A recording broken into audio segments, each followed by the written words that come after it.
안녕하세요. 여의도에서 신속하고 정확한 정보를 알려드립니다. 여의도 정보맨 여정입니다. 자, 오늘 내용은요, 소상공인이 활용할 수 있는 차임 증감 청구권에 대해서 말씀드리겠습니다. 이 차임 증감 청구권이 뭐냐 그러면 우리 소상공인 분들이 사실 코로나 때문에 전염병 때문에 굉장히 힘들었습니다. 그럴 때 이런 임차료, 월세를 낮춰주세요라고 요구할 수 있는 권리가 바로 이 차임 증감 청구권이라고 얘기를 합니다. 근데 이번에 정부가 이거에 대한 가이드라인을 마련을 했거든요. 그래서 이 내용을 말씀드릴 겁니다. 그렇기 때문에 이 영상을 보실 분들은 제가 지금 월세 때문에 임대료 때문에 좀 힘듭니다 라는 분들, 또한 소상공인인데 이 부분에 대해서 내가 좀 알고 있어야 되겠다, 내 권리를 주장해야 되겠다라고 생각하시는 분들, 또한 그냥 난 앞으로 이제 장사할 건데 이런 제도가 있구나라고 이제는 보실 분들도 보시면 돼요. 그렇기 때문에 소상공인 분들이라면 꼭 이 제도에 대해서 명확하게 알고 있는 것이 굉장히 중요하겠다고 말씀을 드립니다. 자, 바로 들어갑니다. 자, 이젠 차임증감 청구권이 궁금해서 오신 분들일 거예요. 그래서 사실 이번에 정부가 가이드라인을 마련을 했습니다. 가이드라인. 자, 먼저 상가 임대차 보호법 좀 볼까요? 자, 2020년 9월에 상가 임대차 보호법이 개정이 됐습니다. 거기에 어떤 내용이 있냐면 현재 임차인인 소상공인은, 그렇죠, 감염병 등에 의한 경제 사정의 변동을 이유로 임대인에게 장래의 차임 또는 보증금에 대하여 증감을 청구할 수 있습니다 라고 되어 있습니다. 자, 그 당시 이슈였긴 했는데요. 한마디로 뭐예요? 감염병 등에 의한 경제적 사정의 변동의 이유로, 코로나19로 인하여, 그죠? 그래서 장래의 차임 또는 보증금, 이것에 대해서 증감이에요, 증감. 그래서 대부분 이제 감소를 얘기하겠죠. 좀 내려주세요라고 요구할 수 있는, 청구할 수 있는 권리예요. 근데 너무 많은 분들이 이 법을 잘 모르고 계십니다. 그래서 차임 증감 청구권 행사 요건을 정하고 있다. 그래서 요거 이 법의 내용입니다. 자, 볼까요? 감염병 예방 및 관리에 관한 법률에 이런 내용이 있습니다. 자, 방역 조치는 뭐냐면 감염병이 유행하면 감염병 전파를 막기 위하여 누가? 정부가, 시도지사 또는 군수, 구청장이 여러분께 명령하는 거죠. 뭐 했어요, 여러분? 그렇죠. 장사 못 했잖아요. 내 의지가 아니라 공공기관의, 정부의 의지로 인해서 못 했잖아요, 장사를. 해당이 되는 거죠. 자, 예방조치는 어떤 개념일까요? 마찬가지입니다. 감염병을 예방하기 위하여, 이거는 전파를 막기 위하여 방역조치고, 예방조치는 사전적 의미가 뭐라고요? 감염병을 예방하기 위해서 여러분의 의지가 아니라 시도지사 또는 시장, 군수의, 구청장에 의해서 장사를 못한 거죠. 방역과 예방조치입니다. 그래서 나온 게 사실 손실보상법이잖아요. 손실보상법 매번 강조드리죠. 내 의지와 상관없이 나는 장사를 못한 거예요. 경제적으로 정말 파탄난 겁니다. 당연히 보상을 받아야죠. 그게 바로 손실보상입니다. 그러니까 손실보상 받으셔야 되는 거예요. 제 개인적 생각은 정말 다 받았으면 좋겠습니다. 근데 일단 손실보상은 방역조치와 예방조치인데 거기서도 뭐예요? 나눠져 있죠. 오늘 손실보상 얘기는 아닌데 말이 나와서 이 방역조치, 예방조치라는 이 법률적 용어가 어떻게 해석이 되는지가 얘기하다 보니까 이 손실보상 갑자기 얘기하게 됐는데, 해당자는 누구예요? 집합금지죠. 그 다음에 영업시간 제한, 그 다음에 시설인원 제한이었죠. 그래서 이 세 분류만 받잖아요. 지금은 조금 더 대상이 넓어지기를. 아무튼간에 그 법에는 방역조치와 예방조치를 이렇게 이야기를 하고 있습니다. 자, 보세요. 그런데 이런 제도가 있었어요. 이런 제도가 있었는데 어떤 제도라고요? 아까 얘기했던 이 감액증강 청구권, 이 법이 있었어요. 개정이 됐단 말이죠. 그런데 감염병 등에 의한 경제사정 변동이라는 그 요건이 명확하지가 않은 거예요. 이게 법은 있는데 쓰지를 못하는 거야. 어느 정도 차임, 그리고 차임을 한다 그러면 차임 등에 대해서 조정을 할 수 있는, 한마디로 이제는 임차료를 좀 낮추는데, 아니 어느 기준에 낮추냐 이거예요. 이것도 불분명한 거죠. 그러니까 소상공인들이 이런 증감 청구권을 제대로 활용하기가 어려웠던 거예요.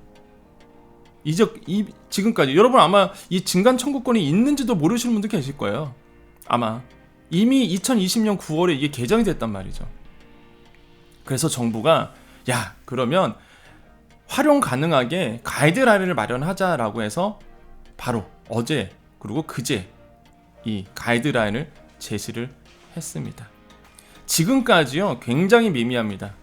이런 차임 등 증감 청구권 조정 건수가요 최근 3년간 76건밖에 안 돼요. 그리고 조정이 설립된 건수는 그러니까 한마디로 이제 조정이 실제로 됐던 거는 7건밖에 안 됩니다.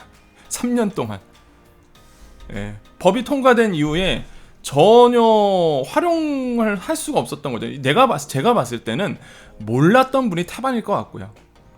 이런 좋은 법이 있어도 모르기 때문에 난 지금 간절한데 나 이거 충분히 활용해서 나의 임차료를 낮출 수 있음에도 불구하고 몰랐기 때문에 아마 신청을 못 하신 분들도 청구를 안 하신 분들도 태반일 거라 봅니다. 그러니까 홍보가 제대로 안 되는 거죠. 최근 3년간 76건밖에 안 되고요. 이걸 실제로 조정이 받은 건 7건밖에 안 됩니다. 앞으로 이제 여러분 이거 활용하셔야 돼요. 그래서 가이드라인을 마련했다. 그 기준을 세우겠다는 거죠. 이럴 경우는 적극적으로 여러분께서 강하게 청구를 하셔도 된다는 얘기입니다.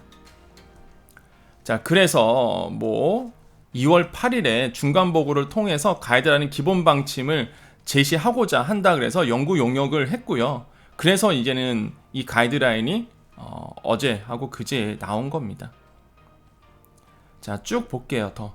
쭉 볼게요. 자, 기본 방침의 구체적인 내용 보겠습니다. 자, 요 내용을 보겠는데 요 내용은요 좀 더 요약된 부분이 있어서 그 요약된 부분을 좀 보게 오겠습니다. 자, 이거는 법이죠. 권리죠. 그러니까 여러분 조금 우리 시니어분들이 이해했을 때 조금 어려울 수도 있어요. 근데 여러분 항상 제가 강조드리죠. 배우셔야 됩니다. 우리 시니어분들도 충분히 이해할 수 있는 내용이고요. 여러분이 아셔야 정보가 곧 여러분께 혜택이 돌아가는 거예요. 제가 이번에 소상공인분들을 도와드리면서 방역지원금, 손실보상금, 희망회복자금, 기타 등등 그 많은 지원금을 도와드리면서 느낀 점이 뭐냐면 모르셔서 지원 못하신 분이 정말 많구나. 정보가 늦어서 뒤늦게 하신 분들도 상당히 많구나라는 거를 제가 이번에 알게 됐습니다. 그래서 제가 도와드릴 수 있는 부분 다 도와드리고 있죠. 마찬가지입니다. 그 연장선에서 이 제도에 대해서, 이 법에 대해서 말씀드리고 있는 거예요. 어려우시더라도 몇 번 계속 들으십시오. 제가 무슨 뭘 홍보하는 거 아니잖아요. 지금 무슨 기관 홍보하는 겁니까? 제가 돈 받고 이런 거를 알리는 이런 것도 아니잖아요. 정말 소상공인분들이 이 제도를 좀 활용했으면 좋겠습니다. 물론 현실적으로 임대인과 임차인과의 이런 제도를 활용하게 되면 사실 임대인과의 사이가 나빠질 수는 있어요. 현실적으로 봤을 때. 하지만은 이러한 당당한 여러분께 활용할 수 있는 법과 제도가 있다는 거 꼭 알아주셨으면 좋겠다는 거죠. 활용할 수 있는 분들이 분명히 있을 겁니다. 자, 그러면 감액 협의를 요청할 수 있는 기준이 있어요. 이번 가이드라인을 만들었다고 했잖아요. 그럼 내가 이런 거죠. 임차인이고요. 내가 지금 월세를 하고 있단 말이죠. 그럼 임대인에게, 그 상가 주인에게 나 너무 힘드니까 임대료 깎아줘. 낮춰줘. 단순히 가서 깎아달라는 게 아니라 야, 법 조항에 있어. 법에 이렇게 있어. 당당하게 요구할 수 있는 겁니다. 그럼 그 기준이 있어요. 기준이 있습니다. 자, 상가 임차인은요 아래 두 가지 요건을 모두 갖추어진 경우입니다. 자, 볼게요. 첫 번째 뭐래요? 감염병의 예방 관리에 의한 법률에 의하여 방역 또는 예방 조치가 강화된 것. 아까 말씀드렸죠. 방역과 예방의 사전적 정의 아까 말씀드렸죠. 뭐래요? 나의 의지가 아니라 정부의 의지에 따라서 나는 따랐을 뿐인데 나는 장사를 못한 거죠. 그거예요. 그 얘기입니다. 지금 여러분 코로나19 때문에 장사 못했죠? 첫 번째 요건 되죠. 자, 두 번째 중요합니다. 방역 또는 예방조치 강화 전후 평균 매출이 30% 이상 감소했을 때. 자, 그러면 코로나 있기 전과 코로나 있기 후 평균 매출액이 30% 감소하였을 때예요. 결국에는 아마 이번에 방역지원금이라든지 여러가지 그 손실보상이라든지 지원금 때문에 이런 지원금 때문에 여러분 아마 평균 매출을 비교하신 분도 계실 겁니다. 그래서 내가 비교를 해보세요. 전과 후에 매출액이 연 매출액입니다. 연 매출액이 30% 이상 괴리가 벌어진다. 차이가 난다. 당연히 감소를 했겠죠. 30% 이상 감소했다? 그러면 요건이 되는 겁니다. 여러분 당당하게 내 임차료, 내 월세, 월세 좀 낮춰주세요 라고 얘기할 수 있는 거예요. 자, 여기 보면은 평균 매출액은 이제 연매출로 기준을 합니다 라고 되어 있죠. 그러면 영업기간이 1년 이하이신 분도 계실 거예요. 자, 예외적으로 3개월 이상의 평균 매출액으로 판단할 수 있다 이렇게 되어 있습니다. 그래서 3개월치를 이제 연매출로 환산하겠다라도 그런 얘기겠고요. 자, 임차감액 범위에 관한 기준 이렇게 나오고 있습니다. 자, 그럼 차액감액 범위죠. 그럼 얼마를 깎아야 되냐 이거죠. 얼마를 낮춰야 되냐 그 기준을 좀 마련했는데, 자, 위 기준에 따라 차임 등의 감액을 청구할 수 있는 경우 임대인과 임차인은 서로 협의하에 감액 구체적인 범위를 정할 수는 있습니다. 사실 그러니까 상가 주인과 이제는 월세를 주는 쪽 소상공인 분들 입장에서 서로 협의하에 그냥 정하면 상관없어요. 아이 몇 퍼센트 그래 어느 정도 깎아줄게요. 이렇게 협의하면 좋죠. 근데 그 협의가 안 되다 보니까 정부가 가이드라인을 마련한 거잖아요. 그래서 정부는요, 방역 또는 예방 조치가 강화되긴 전후 평균 매출액이 감소되는 비율만큼, 매출액 감소되는 비율만큼, 자 다시 한번 매출액이 감소되는 비율만큼 기준으로 하여 감액의 구체적인 범위를 협의할 수 있는데, 자 이렇게 정했어요. 현재의 임대료 곱하기 방역 또는 예방 조치 강화 전후 평균 매출 감소 얼마나 감소됐냐 이거죠. 현재 임대료 곱하기 얼마나 감소된 그 비율을 기준 금액으로 정할 수 있다라고 이제는 그 정부가 가이드라인을 정한 겁니다. 어려우실 거예요. 그래서 제가 좀 이따 사례를 말씀드릴 겁니다. 그 사례를 보면 여러분 확실히 이해할 수 있어요.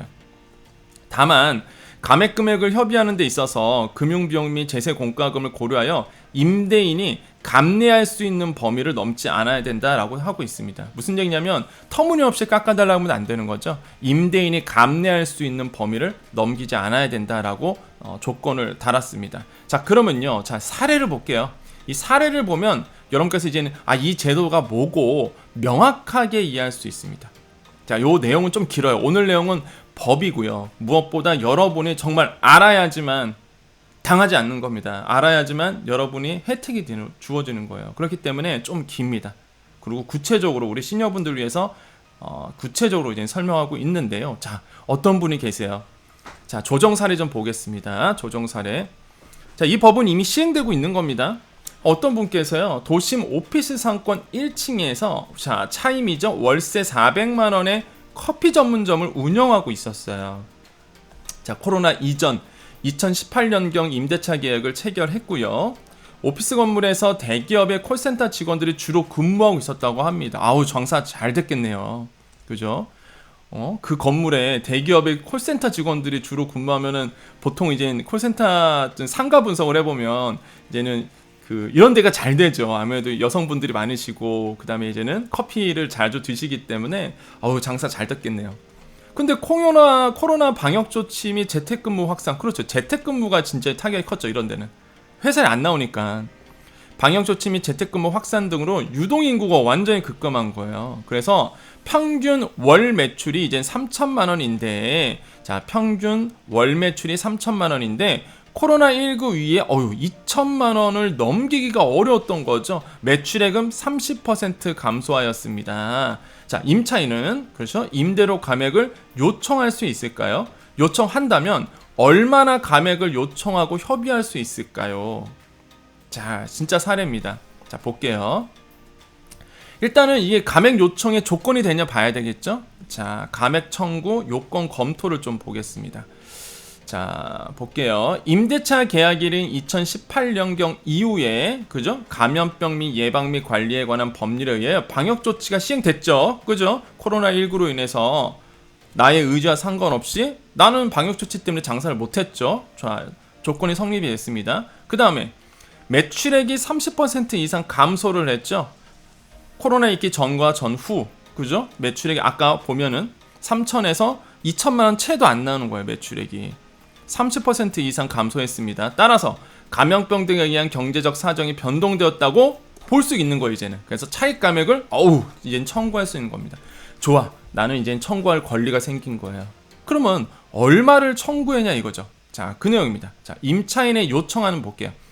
자, 소상공인이 이렇게 요청하는 겁니다. 난 이렇게 주장했어요. 자, 종정 차임 400만 원에서, 그죠? 월세 400만 원에서 매출 감소분인 30% 비율. 그래서 120만 원. 그래서 3, 4, 12. 그러니까 120만 원이겠죠? 400만 원. 종정 내가 월세가 400만 원인데 매출액이 전후, 코로나 있기 전후가 봤더니 30% 감소됐으니까 곱하기 한다 그랬잖아요. 근데 종전 임차료 400만 원에서 30%를 곱하니까 손해. 그래서 120만 원의 감액을 청구할 수 있는 겁니다. 이해되세요? 이 부분? 자, 여러분 사례를 보세요. 여러분을 대입해 봅니다. 내가 종전 임차가 얼마였어요. 그런데 내가 따져보니까 전후, 코로나 있기 전후 봤을 때 매출액이 30% 이상 감소가 된 거예요. 그럼 여러분은 일단 뭐예요? 해당이 되는 거예요. 청구할 수 있어. 그러면 얼마를 청구하냐 이거예요. 얼마나 내가 이거를 깎아달라고 요구할 수 있느냐. 기존 차임, 기존의 임차료 내가 얼마 내고 있습니까? 200만 원 내고 있어요? 300만 원 내고 있어요? 400 내고 있나요? 그 금액에 내가 매출액에 감소한 그 비율을 곱해 보십시오. 그러면 그 금액만큼 여러분은 깎아달라고, 그 금액만큼 내려달라고 요구할 수 있는 겁니다. 근데 그 요구가 가갖고 인간적으로 너무 힘들어요, 도와주세요, 임차료 물게, 이런 게 아니에요. 이런 개념이 아니에요. 법이라는 겁니다. 이게 핵심인 거예요. 당당하게 여러분께서는 청구할 수 있는 권리가 있는 거예요. 법이라는 게 뭐가 중요합니까? 동등한 권리 입장인 거죠. 이해되세요? 제가 왜 오늘 이 내용을 준비하고 우리 소상공인 분들에게 이 얘기를 하는지 아시겠어요? 움츠러지지 말라는 거죠. 여러분 뭐 장사하는 게 죄입니까? 여러분 사업하는 게 죄예요? 우리 가족들 먹여 살리려고, 우리 애들 먹여 살리려고 여러분 아침 일찍 와서 밤늦게 퇴근하시잖아요. 근데 내 의지에 따라서 폐업했거나 내 의지에 따라서 장사를 안 했으면 모를까. 나의 의지와 전혀 상관없이 코로나19 때문에 장사를 못하고 나는 일하고 싶어도 일을 못했는데 그 억울함 어떻게 호소합니까? 법이 있습니다. 물론 아까도 말씀드렸던 현실적으로 상가 주인과 이제 얼굴을 붉힐 수는 있겠죠. 싸워야 되니까. 만약 그쪽에서 안 받아주면 내 입장에선 뭐야? 당당하게 법에 의지해서 소송까지는 아니고 조정을 받을 수가 있어요. 법률공단 이런 데 가갖고. 물론 현실적으로 이렇게 얼굴 붉혀질 수밖에 없겠죠. 만약에 협의가 잘 안 되면. 하지만 이러한 법을 통해서 여러분의 권리를 주장할 수 있다는 거죠. 움츠러지지 마십시오. 여러분 기죽지 마세요. 제 마음 아시나요? 네. 자, 그래요. 그래서 이렇게 요구할 수 있는 겁니다. 그러면 감염병 발생 이전의 평균 매출액과 감염병 발생 이후, 그러니까 코로나19 있기 전과 이후에 이 매출액을 어떤 기준으로 볼 거냐 이거죠. 매출액을 증빙하셔야 될 거 아닙니까? 그럼 손익계산서 또는 포스 매출 장부를 통하여 객관적으로 확인할 수 있는 자료를 가지고 오셔야 되겠죠. 자, 그러면 여러분 입장에서 이제 120만 원을 이제는 요구하는 거예요. 야, 400만 원에서 120만 원 세이브 해줘. 낮춰줘 라고 이제 요구를 한 겁니다. 그럼 임대인 쪽에서 봐야 되겠죠. 아까 우리 조건이 있었죠. 단서가 있었죠. 임대인이 감내할 만한 수준에서.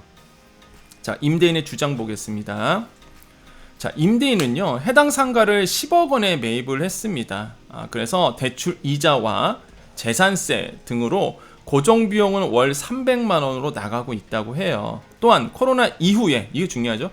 코로나 이후에 동일 건물 내에 유사한 위치에 월 차임 300만 원짜리로 신규 계약을 한 경험이 있는 겁니다. 그죠? 자, 기존 세입자는 400만 원인데요. 코로나 19 이후에 동일 건물의 똑같은 위치에 유사한 위치에 같은 비슷한 조건에 300만 원으로 신규 계약한 거예요. 그래서 임대인은요 최소 300만 원은 보장되어야 한다라는 취지로 이제 주장할 수 있는 겁니다. 자, 그러면 이렇게 되죠. 조정안이 나오겠죠. 최종 조정안. 자, 임차인은 매출 감소분을 적용한 280만 원, 400만 원에서 120만 원을 빼니까 야, 280만 원으로 하자라고 주장하는 거고, 임대인은, 상가 주인은 300만 원, 비슷한 위치에 코로나 있기 전도 아니고 코로나 있긴 후에 누군가 300만 원 들어왔어. 이런 거 아닙니까? 아니, 비슷한 사람이 코로나19가 있음에도 불구하고 신규 계약이 300만 원 봐봐 300만 원에 계약됐잖아 라고 주장하는 거죠. 자, 그래서 요거 280만 원이냐 300만 원이냐, 그래서 이 부분에 대해서 이제 조정안은 결국에는 어떻게 돼요?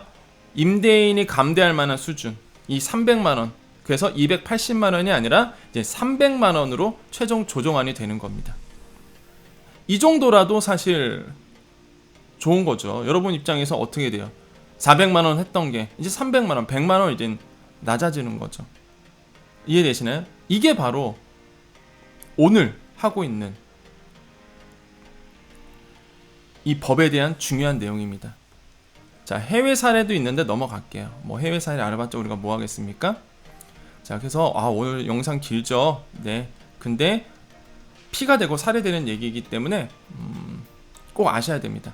자, 보겠습니다. 차임 증감 청구권 보겠습니다. 자, 질문 있는데요. 자, 이런 게 있어요. 가이드라인은 권고적 효력만 있는 거죠. 그러니까 이 법은 법이죠. 차임 증감 청구권은요 법이에요. 그죠? 근데 이 법이 모호하다 보니까 실제 생활에서 적용이 안 되다 보니까 정부가 가이드라인을 마련했죠. 근데 이 가이드라인은 아까 말했던 30% 이상 손해가 나야지만, 매출액이 차이가 있어야지만 이 증감 청구권을 제한할 수 있습니다라는 거는 가이드라인이에요. 그죠? 권고적 효력만 있는 겁니다. 강제성은 없어요. 30% 하락했기 때문에 무조건 해! 이건 아닌 거죠. 이 조건은 합의로 인해서 되면 상관없어요. 여러분께 권리는 있는 겁니다. 청구권에 대한 권리는 있는데 그 기준에 대한 거는 권고적이에요. 효력만 있는 겁니다. 이 가이드라인은. 그러면 이게 그럼 실효성이 있겠느냐, 필드에서 또 이렇게 보고 있는데 이런 겁니다. 정부는요 협의가 안 되죠. 그러면 조정위원회든지 소송 등에서 이 가이드라인이 분쟁 해결의 중요한 원칙이 되는 겁니다. 유리한 거죠, 사실. 이해되세요? 당사자 간에 협의가 되면 땡큐고, 협의가 안 돼서 조정위원회까지 간다 그러면 조정위원회에서는 당연히 이 가이드라인을 가지고 풀어내겠죠. 그래서 이 가이드라인, 오늘 하고 있는 얘기가 중요한 겁니다. 중요한 것만 말씀드릴게요, 여러분.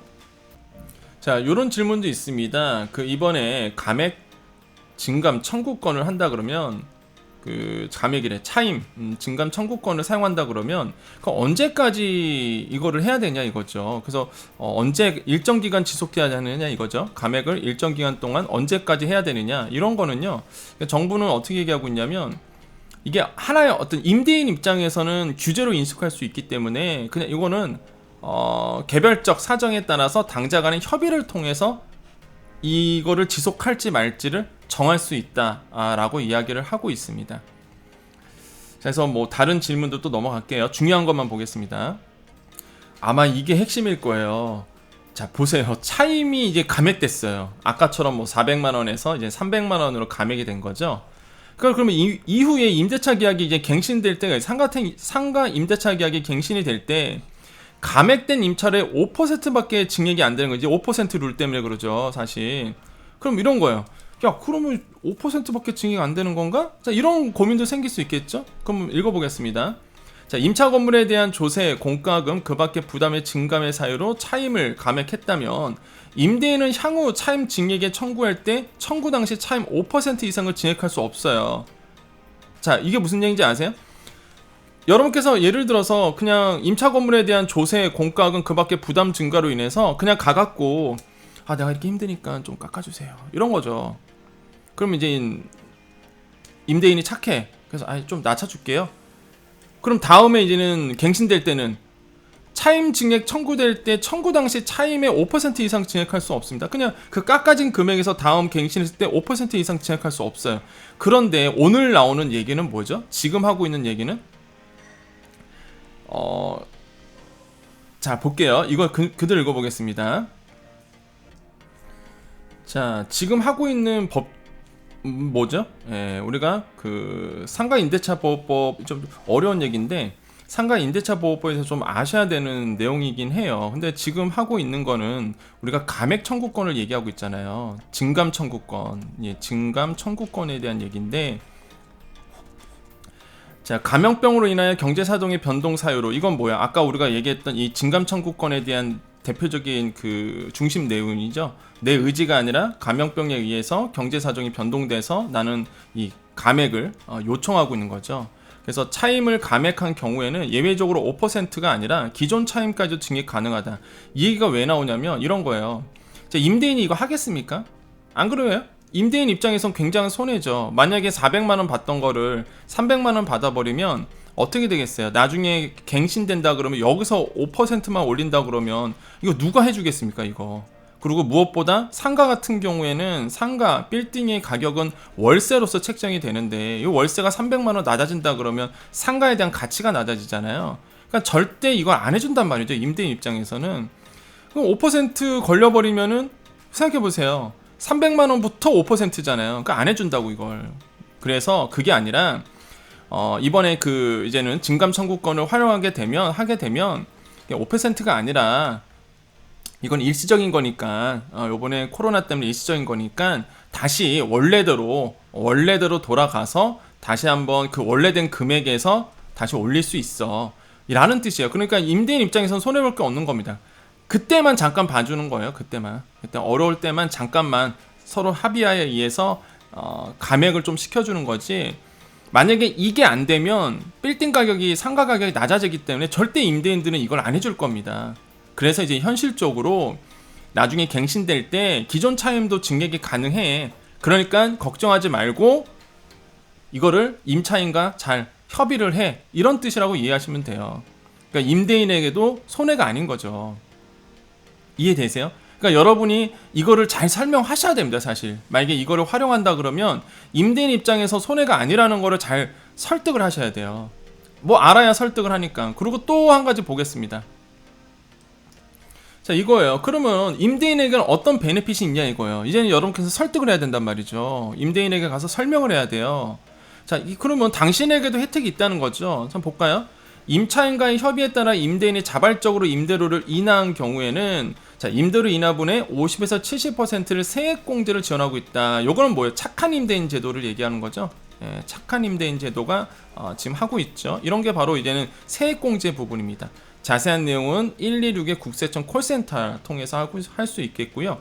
또한 정책자금 지원도 받을 수 있고 소유 점포에 대한 무상 정기 안전 점검, 자 새마을금고의 우대적금, 정부 표창 등 아울러 지원하고 있다. 그래서 정책자금과 정기 안전 점검은 1357 중소기업 콜센터에 문의해 보시고요. 적금은 우대적금은 지역별 새마을금고 문의하시면 됩니다. 그럼 소상공인 입장에서 어떻게 해야 되겠어요? 주인 아저씨, 예? 뭐 주인분께 그 상가 주인분께 이걸 해주면 이렇게 세액공제도 받을 수 있다. 세액공제도 받을 수 있고 50에서 70% 정도 세액공제 받을 수 있고 또한 그 정책자금 지원도 받을 수 있고요. 또한 우대적금도 들 수 있고요. 또한 무상정기 안전점검도 받을 수 있어요. 또한 정부에서 표창도 준대요. 착한 임대인이라고. 이런 거 혜택도 있으니까 협의하자. 이렇게 이제 얘기하면 됩니다. 아시겠죠? 자, 그러면 이제 가장 중요한 건데 사실 이게 제가 초반에 얘기하고 싶었는데 이게 제 후반에 나와 있어서 어떻게 신청하냐 이거죠. 이제 이거를 그럼 내가 소상공인 입장에서 어떻게 신청하느냐 한번 보겠습니다. 자, 임차인은 어떤 방법으로 차액 감액을 청구할 수 있느냐? 자, 원칙적으로 당사자 사이의 협의를 통해 감액을 정할 수 있습니다. 아까 30% 할인 금액을 정한다. 그거는요, 그냥 가이드라인이잖아요. 더 할 수 있어요. 뭐 임대인이 정말로 마음씨 좋고 이러면 뭐 40%, 50% 감액할 수도 있겠죠. 그거는 협의에 따라서 가능한 겁니다. 협의를 해주면 땡큐. 안 되면 이 가이드라인을 적용하는 거예요. 30%. 자, 협의를 통해 금액을 정하고 협의 내용을 서면으로 명시할 필요가 있습니다. 그렇죠? 여러분께서 이제는 이 차임 감액 청구를 할 때 협의가 가장 좋은 겁니다. 다만 협의에 이르지 못했단 말이죠. 그죠? 상가 건물 임대차 분쟁 조정위원회에 조정을 신청할 수가 있는 거예요. 다시 한번, 자, 여러분 입장이에요. 소상공인입니다. 나 이번에 코로나 때문에 장사를 못했어요. 그래서 매출액이 코로나 있기 전과 후가 30% 이상 괴리가 됐습니다. 떨어졌어요. 좋아, 나는 조건이 돼. 임대인한테 갑니다. 자, 상가 주인한테 가요. 감액 청구를 하겠습니다. 이거 제도는 감액 청구를 하겠다라고 이제는 요청하시면 되겠고, 그럼 갔잖아요. 이제는 그러면 그 주인한테 갔어요. 갔는데 이제는 협의가 되는 거야. 예를 들어서 협의가 되는 거야. 그럼 어떻게 돼요? 그 협의대로 가시면 돼요. 완전 땡큐죠. 그러면 협의가 안 되네? 협의가 안 돼? 그럼 여러분께서 어떻게 해야 돼요? 아까 제가 말씀드렸던 법률구조공단, 여기에 임대차 분쟁 조정위원회가 있습니다. 자, 다시 한번 강조드려요. 대한법률구조공단, 이 법률구조공단에 임대차 분쟁 조정위원회가 있습니다. 자, 여기에 조정 신청을 하는 거예요. 또는 부동산원, 한국부동산원, 한국토지공사 임대차 분쟁 조정위원회, 이쪽에다 가서 신청을 하는 겁니다. 이거 아시겠어요? 그러니까 가장 좋은 거는 사실 이제 그 상가 주인과 그 건물 주인과 아니면 그 상가 주인과 협의가 되는 게 가장 좋은 케이스고요. 만약에 협의가 안 된다 그러면 여러분께서 이제는 이 그 차임 증감 청구권을 활용하는 거죠. 그래서 당당하게 요청하세요. 지금 우린 그 상가 임대차 보호법에 보면은 법정이 있대더라. 뭐라고요? 차임 증감 청구권이라는 게 있대더라. 요게 있다라. 요게 2020년 9월에 개정이 됐는데 나는 이 법률에 의거하여 당신에게 뭘 한다? 감액해달라. 임차료가 감액해달라. 조건은 되니까 감액해달라 요구하는 겁니다. 그래서 그 상가 주인이 오케이, 그래, 그러면 협의합시다. 그래서 협의가 되면 땡큐고, 안 되면 조정을 받으셔야죠. 어디로 간다? 대한법률구조공단 임대차 분쟁 조정위원회, 또는 한국부동산원, 한국토지공사 임대차 분쟁 조정위원회 가셔서 자, 온라인으로 조정 신청할 수 있으며 우편 팩스로도 접수가 가능합니다. 자, 조정위원회는요, 한국법률구조공단 주택공사, 부동산원의 사무소에 설치 운영하고 있으며 임대차에 관련된 각종 법률 분쟁에 대해 소송이 이르기 전, 조정이니까 소송에 이르기 전 단계에 신속하게 심의 조정을 하고 있습니다. 정 안 되면 소송 가는 건데 사실 소송까지 가기에는 무리가 있죠. 사실 현실적으로. 그러니까 조정을 먼저 신청하는 거거든요. 그래서 이 제도를 꼭, 이 법과 제도를 좀 알고서 적어도 몰라서 당하는 일은 없도록 하자는 거예요. 제 얘기는 지금 보면 33분이 넘어갔거든요. 33분이 넘어갔는데 적어도 우리 소상공인 입장에서 몰라서 그냥 월세가 부담되는데 지금 너무 힘들고 괴로운데 몰라서 이거 방법이 없나 해서 끙끙 앓지만 마시고, 법이 있으니까 여러분께서 당당하게 권리를 주장할 수 있다는 거예요. 정말 저에게 많이 물어보시거든요. 막 너무 힘들다, 정말 너무 힘들어서 울고만 싶다, 막 그 안 좋은 생각도 하신 분도 계시고. 그래서 이 제도를, 이 법을 꼭 이해하시고 꼭 활용하실 분들은 꼭 법의 보호를 받으시기를 말씀을 드리겠습니다. 자, 이젠 정리합니다. 차임 증감 청구권, 다시 한번 강조를 해드려요. 여러분 33분 동안, 34분 동안 제가 오늘이 4월 2일 토요일입니다. 이런 거는 사실 제가 날 잡고 해야 돼요. 사실 평일엔 못해서 이렇게 주말에 시간 잡고 여러분께 이제 도움되는 정보를 드리고 있는데, 항상 그렇습니다. 이제 아마 소상공인분들이 이번에 많이 느꼈을 거예요. 그죠? 여러분 그 정부 지원금 받으실 때 안만큼 보이죠? 아마 많이 깨달으실 겁니다. 우리가 정보를 아는 만큼 보이게 돼요. 아는 만큼 혜택을 받고요. 우리가 아는 만큼 도움을 받는 겁니다. 그래서 제가 여의도 정보맨이 사실 그렇게 해서 시작한 거잖아요. 여러분 이제 도와드리고, 어쩌다 보니까 우리 소상공인 분들과 이제 함께하고 있는데, 물론 특고 종사자라든지 또한 사각지대이신 분들도 제가 이야기를 해드리고 있죠.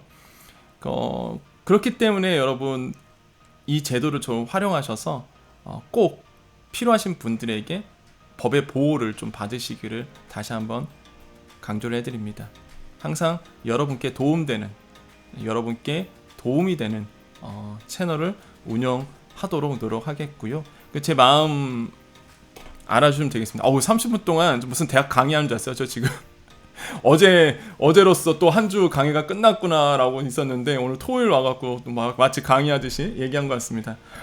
우리 소상공인 분들과 같이 소통하는 게 정말 저는 보람되고요. 이렇게 유튜브로 많은 분들과 댓글 저 다 읽거든요, 사실. 근데 이제 시간이 없다 보니까 끝까지 다 못 읽기를 하는데 이렇게 좋아요도 눌러드리고 서로 댓글로 소통하면서 저도 보람을 많이 느낍니다. 자, 여기까지 이제는 하겠습니다. 여러분 여정 패밀리님들만 남아 계시고요. 여정 패밀리 아니신 분들은 이제 나가주시면 되겠습니다. 자, 우리 여정 패밀리님들 남아 계시죠? 여러분 항상 마지막 인사 우리 아시죠? 여러분 아마 이 영상 끝까지 보신 분들은 정말 우리 여정 패밀리님들이실 거예요. 누가 35분짜리 영상을 그걸 보겠습니까? 그죠? 물론 이제 필요하신 분들은 보겠죠. 간절하신 분들 또한 이게 활용하실 분들은 보시겠지만 일단은 여정 패밀리님들은 그런 분들 계시더라고요. 나는 제가 대상자를 먼저 말씀드리잖아요. 초반에. 그죠? 왜냐하면 여러분 시간을 아껴드리기 위해서 필요 없으신 분들은 안 보셔야 되니까 당연히 끝까지 왜 봅니까? 필요하신 분들만 끝까지 보는 거지. 근데 우리 여정 패밀리님들 중에서 그런 댓글 달아주세요.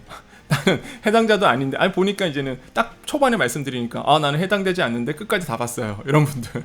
그리고 어떤 분들이 계시냐면 여정님께서 알려주신 정보 가지고 나는 해당이 안 되지만 내 주위에 있는 분들은 해당이 되신 분들이 있잖아요. 또 같이 또 상사도 오래 하셨으니까 그런 분들에게 알려드리고 있어요. 제가 마치 무슨 교수가 된 느낌이에요, 이런 말씀 하시더라고요. 너무 기쁩니다, 솔직히. 여러분께 제가 도움이 되고 있다는 거, 우리 여정 패밀리님들과 함께 소통할 수 있다는 거, 그 누군가에 내가 힘이 될 수 있다는 거, 그리고 무엇보다 여정 패밀리는 한 가족이니까 서로 밀어주고 끌어주고. 지금 너무 힘들죠? 여러분 어려운 거요 다 얘기해 주세요. 같이 위로받고 같이 힘도 되어드리고 그랬으면 좋겠습니다. 그게 제가 채널을 하고 있는 이유기도 하고요. 좀 거창하게 얘기하면 사명감? 사회가 던진 나에게 주는 임무?